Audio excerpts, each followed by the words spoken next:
El presidente estadounidense, Donald Trump, ordenó que se retiren prácticamente todos los militares del país americano de Somalia antes del 15 de enero. El presidente de Estados Unidos ordenó al Departamento de Defensa y al Comando de África de Estados Unidos que reubiquen a la mayoría del personal y los activos fuera de Somalia para principios de 2021, informó el Departamento de Defensa en un comunicado. El Pentágono agrega que algunas tropas pueden ser reasignadas a otras regiones fuera de África Oriental. Sin embargo, las fuerzas restantes serán reubicadas desde Somalia hacia los países vecinos para permitir operaciones transfronterizas tanto de Estados Unidos como de las fuerzas asociadas para mantener la presión contra las organizaciones extremistas violentas que operan en Somalia, agrega el comunicado. El Departamento de Defensa dice que sigue comprometido con todos los socios africanos y que continuará brindando apoyo a través de un enfoque de todo el gobierno, y que perseguirá a los extremistas violentos degradantes en la región. Estados Unidos conservará la capacidad para llevar a cabo operaciones anti-intolerantes específicas en Somalia y recopilar alertas e indicadores tempranos sobre amenazas a la patria, dice el texto. Esta semana, el presidente del Estado Mayor Conjunto, Mark Milley, adelantó que Estados Unidos estaba trabajando para modificar su presencia militar en Somalia para contrarrestar al grupo extremista Al-Shabaab, que está afiliado a Al-Qaeda, prohibido en Rusia. Durante un mitin electoral celebrado en Pensilvania, el presidente de Estados Unidos, Donald Trump, volvió a atacar a la congresista demócrata Ilhan Omar, de procedencia somalí. La respuesta de la legisladora no se hizo esperar. Nos está diciendo cómo debemos dirigir nuestro país. ¿Cómo lo hiciste en el país de donde vienes? ¿Cómo está tu país?, expresó el líder republicano. La congresista compartió el video de la polémica intervención en su cuenta oficial de Twitter. Primero, este es mi país y soy miembro de la Cámara que te impugnó. Segundo, huí de la guerra civil con 8 años. Una niña de 8 años no dirige un país, aunque tú sí lo gestionas como si fueras uno, declaró. Esta no es la primera vez que el mandatario estadounidense lanza insultos raciales contra Omar y otras congresistas demócratas de origen extranjero, como Alexandria Ocasio-Cortez, Rashida Tlaib y Ayanna Presley. Así, en julio del año 2019, declaró en Twitter que deberían regresar a esos lugares completamente quebrados y plagados de crimen de donde vinieron, aunque no nombró específicamente a ninguna de las legisladoras. En aquella ocasión, Ocasio-Cortez, de origen puertorriqueño y nacida en el barrio neoyorquino de Bronx, respondió que el país de donde viene y el país al que todos juramos lealtad es Estados Unidos. Usted tiene rabia de que no puede soportar que el país nos tolere. Usted depende de sembrar el miedo para practicar la corrupción, señaló. Los supremacistas blancos constituyen el grupo más grande de extremistas internos por motivos raciales en Estados Unidos, dijo el director del Buró Federal de Investigaciones, Christopher Wray, en una presentación en el Congreso.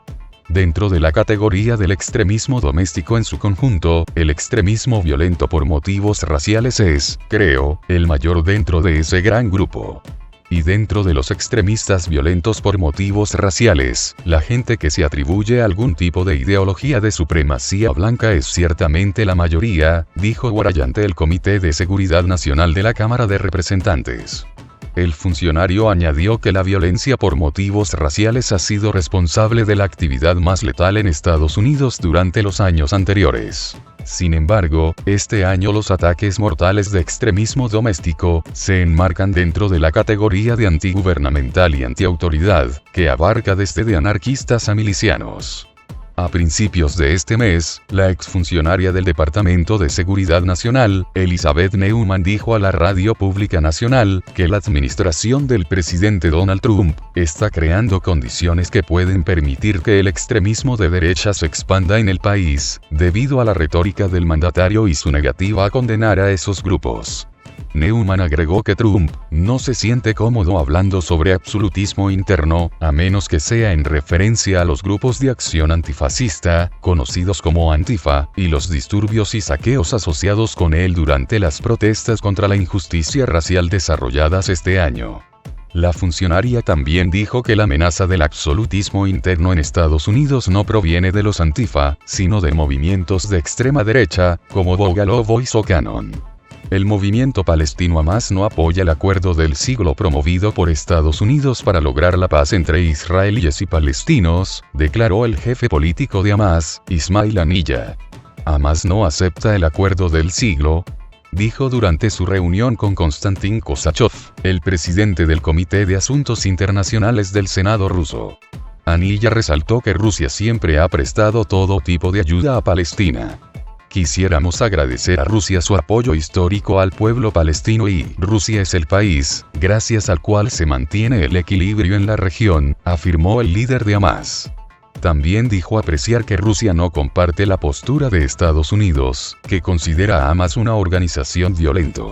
El 28 de enero de 2020, el presidente de Estados Unidos, Donald Trump, presentó el llamado Acuerdo del Siglo para la solución del conflicto palestino-israelí. Ese plan de la Casa Blanca reconoce a Jerusalén como la capital única e indivisible de Israel, abre ante este la posibilidad de anexar territorios palestinos en Cisjordania y extender su soberanía al Valle del Jordán. Además, propone crear un Estado palestino desmilitarizado, privado de la posibilidad de controlar sus fronteras y espacio aéreo, con capital en un suburbio de Jerusalén. Los palestinos y varios estados árabes rechazaron ese plan que, según ellos, priva a los palestinos del derecho a poseer unos territorios reconocidos como suyos en resoluciones de la ONU. El presidente palestino, Mahmoud Abbas, rechazó la iniciativa de Washington e insistió en reconocer el Estado palestino en las fronteras de 1967 con capital en Jerusalén. El plan de paz propuesto por el presidente estadounidense, Donald Trump, para solucionar el conflicto palestino-israelí puede ser sustituido por la resolución pacífica que presentó la Liga de Estados Árabes, según los expertos a los que la prensa entrevistó. Trump presentó el 28 de enero el llamado Acuerdo del Siglo para solucionar el conflicto palestino-israelí. Elaborado por la administración estadounidense, el plan contempla el reconocimiento mutuo de los estados de Israel y Palestina y una capital indivisible para Israel, Jerusalén. Para Palestina reservan una capital que abarque no todo el territorio de Jerusalén este como aspira, sino solo la sección de Jerusalén Oriental. La propuesta ha sido duramente criticada por varios políticos y diplomáticos de gran calado internacional. Otros miembros del Consejo de Seguridad de la ONU propusieron aplazar la iniciativa de Trump, mientras que el secretario general de la Liga de Estados Árabes, Ahmed Aboulgate, declaró que la regulación del conflicto palestino-israelí debería organizarse basándose en el plan que presentó la organización regional que encabeza, y no en las propuestas de Estados Unidos. Palestina planea negociar exclusivamente en el marco del plan desarrollado por la Liga de Estados Árabes, destacó a la prensa el profesor Alexander Babilov, de la Academia Diplomática del Ministerio de Asuntos Exteriores de Rusia. Les conviene a ambas partes solo la opción que prevé crear dos estados en la frontera del 1967. Este programa fue aprobado por la ONU y pasó a formar parte del derecho internacional. La comunidad internacional apoyará también precisamente este mismo plan, aseveró. El interlocutor considera que Israel tiene que adoptar un enfoque más realista y ponerse tranquilamente a negociar con los palestinos bajo estas mismas condiciones. Me gustó mucho la reciente declaración de Mahmoud Abbas. Estados Unidos propone crear el Estado palestino con forma de queso suizo. Esto no sirve para nada. De ahí, habrá que regresar a las propuestas básicas del 2002, enfatizó. El politólogo palestino Alif Sabak comparte la opinión de su colega ruso acerca de que es necesario entablar las negociaciones con base a los acuerdos internacionales. Ninguna conversación debe violar las normas vigentes del derecho internacional. Tenemos que solucionar el problema exclusivamente guiándonos por este fundamento, subrayó. A su vez, Rusia propone su propia plataforma para organizar las negociaciones de los líderes de Israel y Palestina, y lo hace sin poner condiciones previas, declaró el representante permanente de Rusia ante la ONU, Vasily Nevencia.